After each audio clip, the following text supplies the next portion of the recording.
Welcome to Donmar TV News Channel.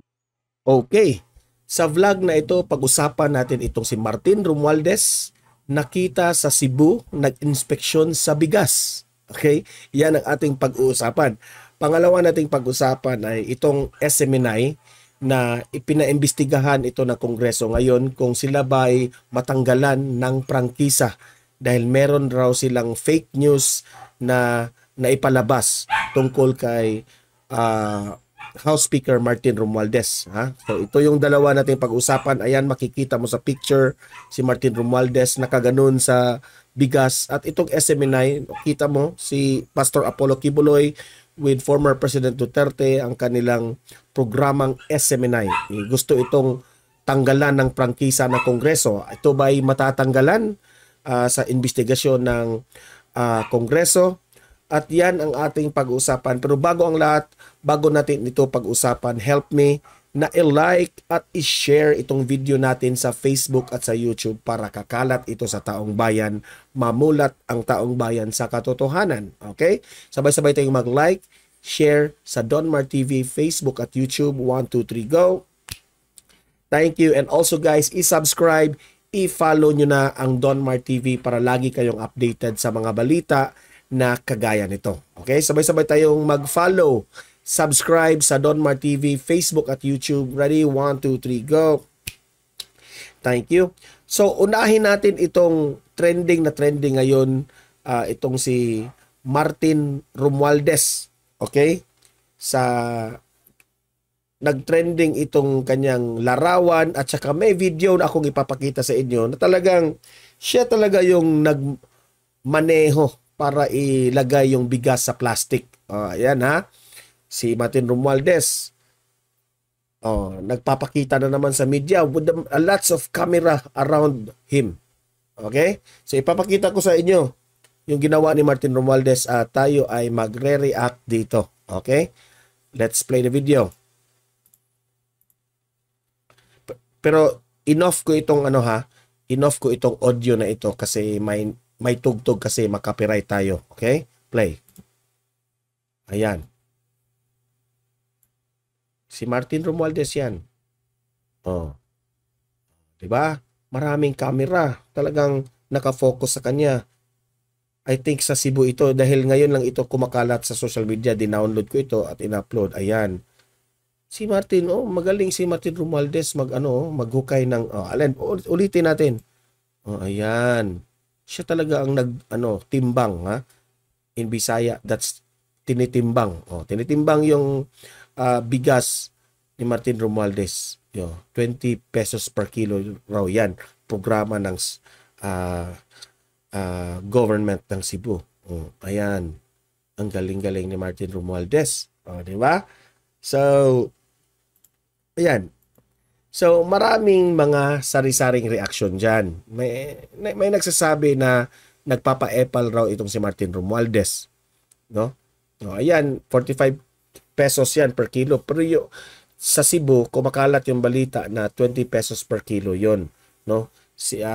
Sinalubong siya ni together with Gwen Garcia.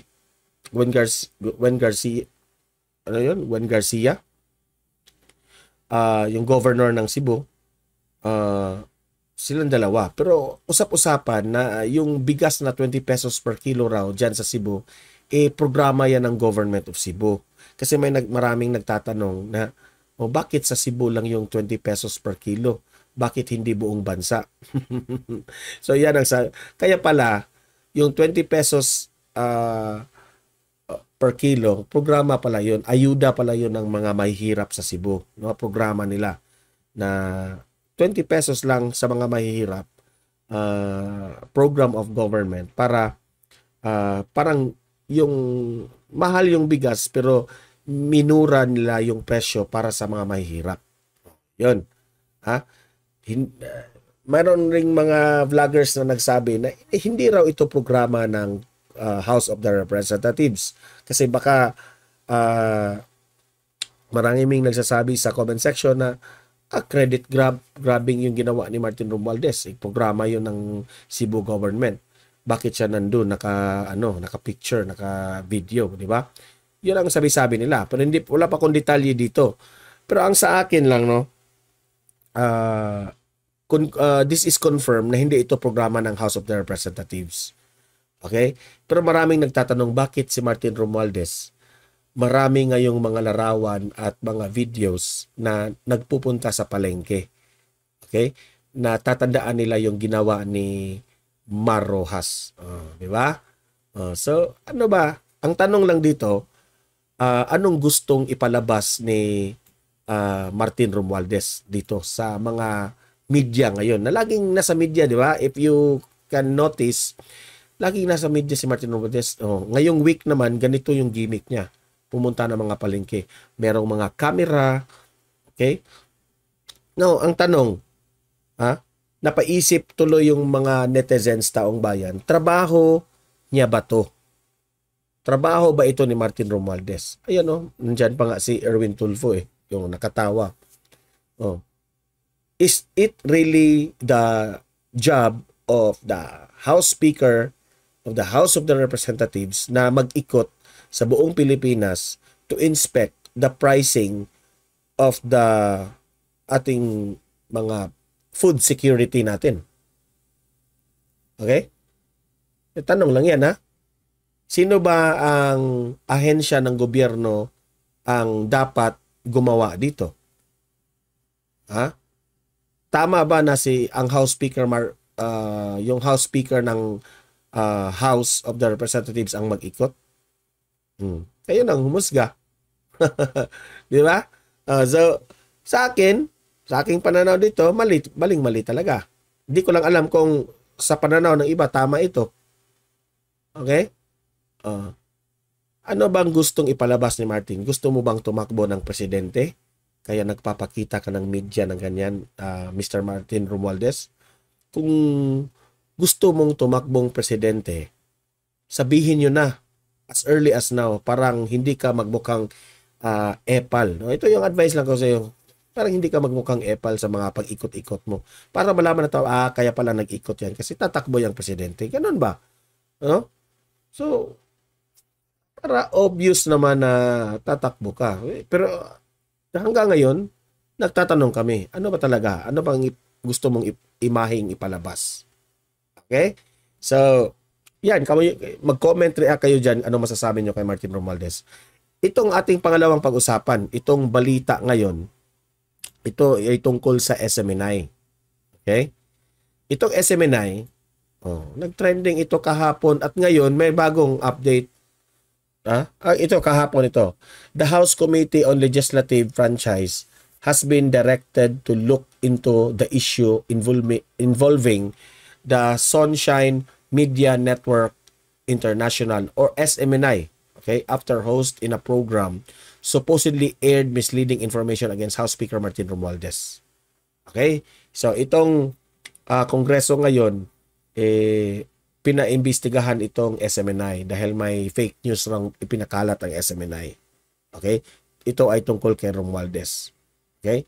In a privileged speech earlier, Quezon 2nd District Representative David Suarez said he was able to watch an SMNI program where host claimed that Romualdez spent 1.8 billion. So itong si David Suarez, Representative David Suarez, ipinagtanggol itong si Martin Romualdez. Tanong ko lang, Representative David Suarez, bakit mo ipinagtanggol si Martin Romualdez? Tanong lang yan. In just a year for his travels, House Secretary General Reginald Velasco has denied these reports. Okay, dininay ito. Pero bakit ito yung aking napansin. Kapag inaway itong Congress o itong si House Speaker Martin Romualdez, kaagad reresbakan ng kanyang mga tauhan sa Congress, di ba? Yung tungkol sa extraordinary funds, niresbakan ng mga Kongreso. Ngayon naman itong SMNI, binalita itong si Martin Romualdez, kung ano-anong balita yon na nag-lead na niresbakan din ito ng di ba? Pati yung kinalaban, hinamon sila ni former President Duterte, yung ICC naman, nag-file ng resolution. Grabe, 300 sila dyan. Pero parang teamwork na yung Kongreso ngayon, di ba? O kung mapapansin nyo, mabilis yung galaw nila, no? Ayaw nilang magpabatikos kasi magtulungan talaga kaagad itong Kongreso. Bakit ito nakagad? Noon, hindi ito ganito, ha? Itong SMNI, ang bilis talagang pinapaimbestigahan kaagad. Ha? At ready na kaagad, meron sigurong desisyon na kaagad nung talagang bigyan ba ito ng presa o hindi. At sana naman, i-invite nyo ang mga persons involved itong sinabi nyong SMNI. Okay? As such, Suarez said, committee should use its oversight function. A few minutes after Suarez's speech, the majority moved to direct the House Committee to start the probe. Ano kagad? In-start kaagad. Wala nang, marami talagang sumuporta kaagad, ha? Thursday, November 30. It was approved by Deputy Speaker Yasser Alonto Balindog. Grabe. Approved kaagad, ha? Talagang diehard kayong magkakampi ni House Speaker Martin Romualdez. At dahil dito, nagsalita na si Pastor Apollo Kibuloy, itong may-ari ng SMNI. Ito, panoorin natin, okay? Let's watch this video.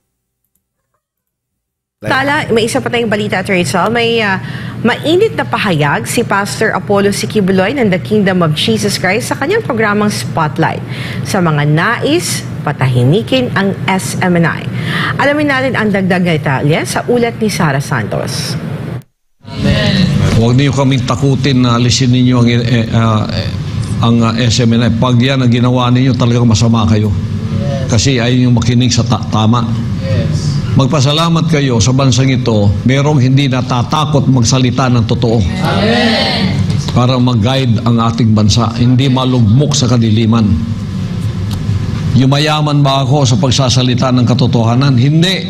Ako pa yung gumagastos sa SMNI ng laban kasamang bayan para harapin ang mga ulupong na ito Ito ang mariin na pahayag ni Pastor Apollo Kibuloy ng The Kingdom of Jesus Christ sa kanyang programang Spotlight ngayong Martes, Nobyembre 28, patungkol sa napababalitang nais silipin ng prangkisa ng Sunshine Media Network International o SMNI. News Channel, Truth That Matters. Ang SMNI ay kilala bilang malakas na boses na lumalaban sa komunistang teroristang grupong CPP, NPA, NDF, partikular na sa programang Laban Kasama ang Bayan. Ngunit sinabi ni Pastor Apollo Kibuloy na ang SMNI ay tumutulong para sa nation building ng bansang Pilipinas. So yan, ha? Hindi ko na yan tatapusin. Basta yun yung reaction ni Pastor Apollo Kibuloy dyan. So, sabi ni Pastor Apollo Kibuloy, itong SMNI ay iba sa ibang mainstream media dahil ito yung mainstream media na hindi natatakot, no? Kung ano yung katotohanan, talagang isiniwalat nila, di ba? Pero obviously, no, kahit ako patas naman ako ditong mag-vlog. Kahit ako, masasabi ko ang SMNI sometimes they are biased. Biased sila in the sense na talagang Duterte ito, DDS ito na channel, di ba? At meron rin DDS ito na channel kasi naman I cannot blame SMNI kasi nasa tama naman lahat yung mga Duterte di ba? Pero itong SMNI naman, in fairness to them, talagang hindi sila takot. Hindi ito yung media na hindi pwede mong bayaran. Ha? Di ko alam kung yung ibang mga mainstream media ay nagpapabayad ba sila. Hindi ko alam, ha, pero maraming mga hearsay. Wala naman tayong proof, pero ito yung SMNI, itong si Pastor Apollo Kibuloy. Napapansin ko sa programa niya sa SMNI, talagang masasabi ko namang pro-government talaga sila. Di ba? Alam naman natin sino yung kinakalaban nila, yung mga kalaban ng gobyerno, itong SMNI. Ngayon naman, medyo may balita tungkol kay Martin Romualdez na sa tingin ko hindi ko pa nakita yung exact na balita na sinabi ng Kongreso kung saan nagkamali yung SMNI na sinabing fake news. Sana i-release rin ng SMNI yun, no, para ipaliwanag ang kanilang sarili. No? Kung ako, kung ano tawag dun? Kung ako ay maniniwala dito sa SMNI, maglabas rin sila ng pruweba dito na walang silang ginawang fake news para pagkakatiwalaan sila ng taong bayan, di ba? Kasi yung Kongreso ngayon, ang layunin nila talaga, sino yung umaatake ng kanilang bossing nilang si Martin Romualdez, a-action talaga sila. O isa na itong palabas na ito na inaksyonan kaagad itong tanggalan ng prangkisa dahil daw nagkakalat ng fake news itong SMNI. Di ba? So, alam natin yan na ang Kongreso galit dito sa SMNI dahil ito yung programang ginamit ni former President Duterte nang hinamon sila dyan sa extraordinary funds na humihingi si Duterte ng resibo, pruweba, ng listahan kung saan nagamit yung pera. Accurate liquidation of the extraordinary funds, travel expenses, ganun, ganyan. Di ba? So, ako sa advice ko sa Kongreso, bakit kayo mag-imbestiga sa SMNI? Kung merong accusation itong SMNI, bakit kayo mag-imbestiga? Ha? Para sa akin, what will you do, Congress? You explain to the people. Kung talagang wala kayong, hindi naman kayo inakasahan na nangungurakot kayo. Question lang kayo kung saan ang pera, paano nyo ginasta. If you can provide those things, di walang problema. Ako pa sa inyo, huwag na itong mag-file ng mga resolution, kung ano-anong mga tanggalan nyo ng prangkisa ang SMNI. Ako pa sa inyo, ilahad nyo ang ebidensya na malinis kayo dyan sa Kongreso. Yun ang dapat sana para maipakita nyo sa publiko. Di ba? O, ipakita nyo sa SMNI na mali sila by giving information to the people and to the rest of the nation na malinis kayo by providing liquidation that is very accurate so that maunawaan kayo ng taong bayan. Di ba? Tama ako, hindi? Oh. Pero, in the other side, si Martin Romualdez ay busy sa food security natin. Oh, ayan. Maganda yan, Martin Romualdez, kapag gagawa ng programa itong Kongreso, itong House of Representatives, na pambababa yung bigas natin, hahanga ako kay Martin Romualdez. Okay. Martin Romualdez for President. Okay. Martin Romualdez, ito yung hamon ko sa inyo. Yung food security natin na pinoproblema ni PBBM, gawin mo yun. Okay? Gawin mo yun, trabahuin mo yun, ipakita mo. Sige. Kasi sinimulan mo nang mag-ikot sa palengke, di ba? At gusto mong tumakbong presidente, sige, gawin mo yun. Hahanga kami sa iyo kapag makatulong ka ng taong bayan. Okay? Huwag na tayong magpolitika, ganun, ganyan. I will not hate Martin Romualdez. Instead, ini-encourage ko pa nga si Martin Romualdez. Sige, sinimulan mo yan epal ka sa mga mata ng taong bayan. Sige, magpa-epal ka. Prove to the Filipino people that you can help the Philippines. Itong mga ating mga kaawa-awang mga pobre na mga mahihirap. Okay? Tulungan mo yan, Martin Romualdez. Tama yung ginagawa mo. Sige. Pero as of now, hindi pa ako magsaside sa iyo unless you will prove something. Okay? Yan, hamon kayo kay Martin Romualdez. Kahit tayo dito ay VP Sara tayo, di ba? Sige. Mag-comment, mag-react at babasahin natin yung mga comment ninyo. Anong masasabi nyo kay Martin Romualdez? Anong masasabi nyo dito sa Kongreso na pinaimbestigahan itong SMNI? Mag-comment, mag-react, babasahin natin yan sa comment section at re-replyan natin. Okay? Like, share this video para kakalat ito sa taong bayan and subscribe, follow Don Mar TV para lagi kayong updated sa mga balita na kagaya nito. See you in my next video. Have a great day and God bless inyong lahat.